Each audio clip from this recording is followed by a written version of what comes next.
अस्सलामुअलैकुम दोस्तों and welcome to the brain fact. कुछ लोगों के कान के ऊपर एक छोटा सा सुराख क्यों होता है और क्या आप जानते कि इंसान सोते वक्त नींद में क्यों चलता है? नहीं जानते तो कोई बात नहीं, हम हुए ही आपके लिए हाजिर हैं। तो चलिए दोस्तों शुरू करते हैं आज के इस अमेजिंग सफर को और जानते हैं कुछ नई बातें।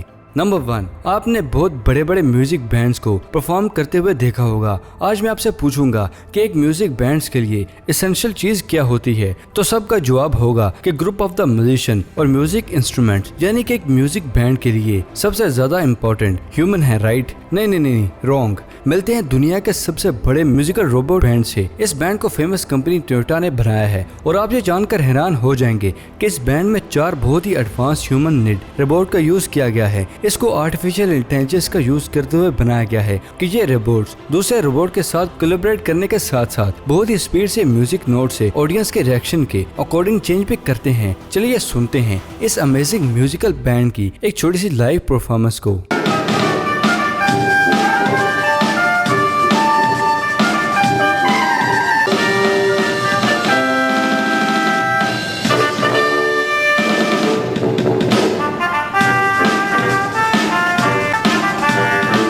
नंबर 2, आजकल हम और आप एक्सरसाइज करने के लिए ट्रेडमिल का इस्तेमाल करते हैं, लेकिन क्या आप जानते कि ट्रेडमिल कभी भी एक्सरसाइज करने के लिए नहीं बनाया गया था? सबसे पहली बार ट्रेडमिल की इन्वेंशन साल 1818 में ब्रिटिश इंजीनियर सर विलियम ने किया था। ये ट्रेडमिल वैसे नहीं थे जैसे ट्रेडमिल हम और आप आज देखते हैं। एक्चुअली ट्रेडमिल को मजदूरों को सजा देने के लिए इन्वेंट किया गया था, जहाँ पर एक व्हील पर 2 या 2 से ज्यादा मजदूरों को एक साथ कुछ इस अंदाज से चलाया जाता था। अब मजदूर इस पर चलते थे तो ये व्हील एक मोमेंटम के साथ घूमने लगता था, जिसकी वजह से व्हील पर कोई भी मजदूर तेज स्पीड से दौड़ता था तो वो स्लिप हो जाया करता था और उसको बहुत ही चोटें आ जाती थी। और बाद में इसी कंसेप्ट को अडॉप्ट करते हुए साल 1913 में एक्सरसाइजेस के लिए ट्रेडमिल को बनाया गया था, जिसको इनिशियल स्टेज पर हार्ट और लंग की डिजीज का पता लगाने के लिए इस्तेमाल किया जाता था और आगे जाके इन ट्रेडमिल को फिट रखने के लिए इस्तेमाल करने लगे। और आज हम खुद को सजा देने के लिए बगैर किसी वजह के ही ट्रेडमिल का इस्तेमाल करते हैं। नंबर 3, क्या आप जानते कि दुनिया में सेंट्रो हिट्रोकेरोमिया नाम का एक बहुत ही अजीब आई डिसऑर्डर भी मौजूद है। इस डिसऑर्डर में किसी भी इंसान की आइरिस मल्टी कलर की बन जाती है। ये डिसऑर्डर किसी भी इंसान को एक वक्त में दोनों आंखों में यानी कि आंख में हो सकता है, यानी कि एक वक्त में ही उसकी एक आंख बिल्कुल नॉर्मल होगी और दूसरी आंख का आइरिस पार्ट मल्टी कलर का नजर आ सकता है। क्या आप आंखों की इस अजीब से डिसऑर्डर के बारे में जानते थे? कमेंट सेक्शन में हमें जरूर बताइएगा। नंबर 4, क्या आप जानते कि जमीन में मौजूद पैरट्स को सबसे ज्यादा इंटेलिजेंट माना जाता है? और अगर बात पैरट्स की जाए तो पैरट्स में अफ्रीकन ग्रे पैरट्स को सभी पैरट्स में इंटेलिजेंट माना जाता है। और अगर बात अफ्रीकन ग्रे पैरट्स की जाए तो अफ्रीकन ग्रे पैरट्स में भी एक तोता था जिसका नाम एलेक्स था। उसको अभी तक का सबसे ज्यादा इंटेलिजेंट बल्ब माना जाता था, लेकिन इसे क्यों माना जाता था इसके बारे में बात करते हैं। एक नॉर्मल IQ वाला पैरट आपकी बातों को सुनकर आपकी एग्जैक्ट नकल उतार सकता है, लेकिन वो कभी भी क्वेश्चन को बनाकर आपसे नहीं पूछ सकता, क्योंकि ऐसा करने के लिए उसके ब्रेन को बहुत ही शार्प होना चाहिए। ह्यूमंस ऐसा कर देते हैं क्योंकि वक्त के साथ साथ हमने अपने ब्रेन को कुछ इस तरह से डेवलप कर लिया है कि हमारा ब्रेन किसी भी नई चीज को देखकर उसको जानने के लिए अलग अलग क्वेश्चंस को खुद ही बना सकता है, लेकिन कोई भी दूसरा एनिमल या बर्ड ऐसा नहीं कर सकते। लेकिन on the other hand Alex parrot ऐसा कर सकता था। एलेक्स ने सबसे पहली बार व्हाट कलर क्वेश्चन पूछा था। ये पैरट 1 से लेकर 6 तक की काउंटिंग भी कर सकता था, 7 रंगों को आसानी से पहचान सकता था और 35 अलग अलग शेप्स को भी पहचान सकता था। और आप ये जानकर हैरान हो जाएंगे कि एलेक्स को कुछ इस तरह का ट्रेन किया गया था कि ये अलग अलग जानवरों या इंसान की नकल उतारने के साथ साथ नॉर्मल जनरल नॉलेज के क्वेश्चंस का आंसर भी दे सकता था। और यही सबसे बड़ी वजह थी जिसकी वजह से इस पैरट को दुनिया का अभी तक का सबसे इंटेलिजेंट बल्ब माना जाता है। क्या कुदरत है मेरे मौला की, सुभान अल्लाह कमेंट सेक्शन में लिखना मत भूलिएगा। नंबर 5, दोस्तों क्या आप जानते कि फ्यूचर ब्रांड एंटेक्स 2020 में रिलायंस इंडस्ट्री एप्पल कंपनी के बाद दुनिया का दूसरा बड़ा ब्रांड बन गया है। नंबर 6, कुछ लोगों के कान के ऊपर एक छोटा सा सुराख क्यों होता है? एक्चुअली इस दुनिया में बहुत ही कम लोग होंगे जिनको ये मालूम होगा कि इस दुनिया में बहुत से ऐसे लोग भी मौजूद हैं जिनके कान के ऊपर एक छोटा सा सुराख होता है, जिसको मेडिकल लैंग्वेज में प्री एलुकुलर साइनस के नाम से जाना जाता है, जिसके बारे में सबसे पहली बार साइंटिस्ट वेन ह्यूज सिंगर ने साल 1864 में बताया गया था। दोस्तों यूके की आबादी में 9% लोगों इसी डिसऑर्डर में हैं और एशिया और अफ्रीका में तो तकरीबन 4 से 10% तक पॉपुलेशन इसी इसी डिसऑर्डर का शिकार होती हैं। ये गैप्स खास तौर पर उन जगह पर होता है जहाँ पर हमारे फेस और कान की नॉर्मल हड्डियाँ आकर मिलती हैं, जो कि प्रेगनेंसी में मदर के स्टमक में सही से खाना हजम नहीं होता, तो फेस और कान की हड्डियाँ सही से नहीं मिल पाती, जिसकी वजह से कान के आसपास ये छोटा सा होल बन जाता है। और बात इस शेप और साइज की जाए तो एज के साथ साथ शेप चेंज हो जाती है। यह बस एक फिजिकल डिसऑर्डर है जिसकी वजह से हमें किसी भी किस्म की कोई तकलीफ नहीं होती, लेकिन रिसर्च से ये बात साफ जाहिर हो चुकी है कि ऐसे कुछ लोगों के कान के इन्फेक्टेड होने के चांसेस नॉर्मल इंसान के निस्बत में ज्यादा होते हैं। क्या आप इस डिसऑर्डर के बारे में जानते थे या आपका इत्तेफाक हुआ है ऐसे किसी होल को देखने का? कमेंट सेक्शन में हमारे साथ जरूर शेयर कीजिएगा।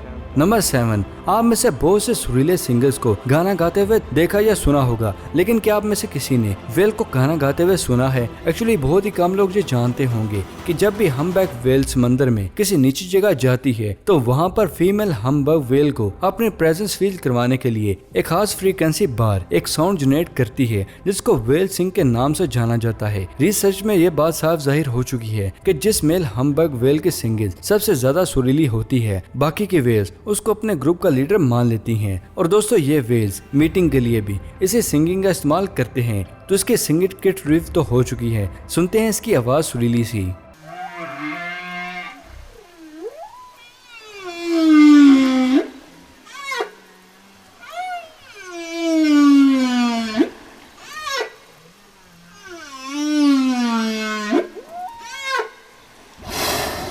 नंबर 8, अगर मैं आपसे कहूं कि आपके सामने पानी से भरी एक बास्केट रखी हुई है जिसमें आपको पूरी ताकत के साथ पंच करना है, तो क्या होगा? ऑफ कोर्स आपका पंच बास्केट में चला जाएगा और बास्केट में मौजूद पानी बाहर आ जाएगा। लेकिन क्या आप जानते हैं कि दुनिया भर में ऐसा लिक्विड भी मौजूद है जिसके साथ आपने ऐसा किया तो आपको लेने के देने पड़ सकते हैं? नहीं समझे तो वीडियो क्लिप देख लें। इसमें जैसे लिक्विड को पंच किया जाता है तो ये लिक्विड फौरन एक सॉलिड फॉर्म में कन्वर्ट हो जाता है, लेकिन अगर इस लिक्विड में बहुत ही कम प्रेशर के साथ हाथ डाला जाता है तो ये लिक्विड फॉर्म में ही रहता है। इस लिक्विड फॉर्म को ब्लैक सब्सटेंस के नाम से जाना जाता है, जिसको बेसिकली कोरोन स्ट्रेंच और वाटर को मिक्स करके बनाया जाता है। और सवाल जहाँ पर यही है कि एक लिक्विड फॉर्म में आखिर कैसे कन्वर्ट हो जाता है। एक्चुअली दोस्तों, सोल्यूशन में मौजूद कोरोन स्ट्रेंच के पार्टिकल जैसे ही पानी के कनेक्ट में आते हैं, वो वाटर के मॉलिक्यूल्स को अपने मॉलिक्यूल्स में दरमियान में हुए गैप में पैदा होते हैं। जैसे लिक्विड पर प्रेशर आता है, ये मॉलिक्यूल्स वाटर के मॉलिक्यूल्स रिलीज होने ही नहीं देते, जिसकी वजह से ये लिक्विड फौरन ही एक हार्ड सब्सटेंस में कन्वर्ट हो जाता है। ऑन द अदर हैंड, जैसे इस सब्सटेंस में बहुत ही कम या ना होने के बराबर प्रेशर को डाला जाता है तो ये वाटर के मॉलिक्यूल्स को अपने मॉलिक्यूल्स के दरमियान में रिलीज करता है, जिसकी वजह से ये सेमी सॉलिड लिक्विड फॉर्म में कन्वर्ट होता है। नंबर 9, दोस्तों आपने बहुत ही खूबसूरत प्लांट्स तो जरूर देखे होंगे, लेकिन क्या आपने किसी भी प्लांट को सीड से एक प्रॉपर प्लांट को बनते देखा है, वो भी चंद ही सेकंड में? तो दोस्तों तैयार हो जाएं खूबसूरत टाइम लैप्स देखने के लिए। इस वीडियो में एक किडनी बीन को एक प्रॉपर प्लांट में बनते हुए शूट किया गया है, जिसमें आप ये देख सकते हैं कि ये एक किडनी बीन बहुत ही खूबसूरती के साथ एक प्लांट में कन्वर्ट हो जाता है। देखा तो हमने जरूर होगा कि एक सीड से प्लांट बनते हैं, मगर इतनी डिटेल में शायद ही आपने पहले कभी देखा हो। तो ये टाइम लैप्स अपने आप में लाजवाब जरूर हैं। आपका क्या ख्याल है? कमेंट सेक्शन में हमारे साथ भी जरूर शेयर कीजिएगा। नंबर 10, क्या आप जानते हैं कि अगर किसी भी बलून पर लेमन को निचोड़ा जाता है तो क्या होगा? नहीं जानते तो चलिए ये भी जान लेते हैं। एक्चुअली जब भी किसी बलून पर लेमन का रस लगाया जाता है तो ये बलून फट जाता है। लेकिन ऐसा क्यों होता है? एक्चुअली दोस्तों, लेमन या ऑरेंज ये बहुत ही एसेंशियल और इसमें लेमन होता है जो कि हाइड्रोकार्बन और हाइड्रोकार्बन्स का नॉन पोलर मॉलिक्यूल्स होता है। जैसे किसी लेमन को बलून पर निचोड़ा जाता है तो उसमें मौजूद ये केमिकल बलून के रबर के साथ एक रिएक्शन करने लगता है, जिसकी वजह से बहुत ही कम मिकदार में हीट जनरेट होती है जो कि बलून की सरफेस को पतला कर देती है, जिसकी वजह से बलून अंदर मौजूद हवा के प्रेशर को हैंडल नहीं कर पाता और फिर बलून इसी रिएक्शन से फट जाता है।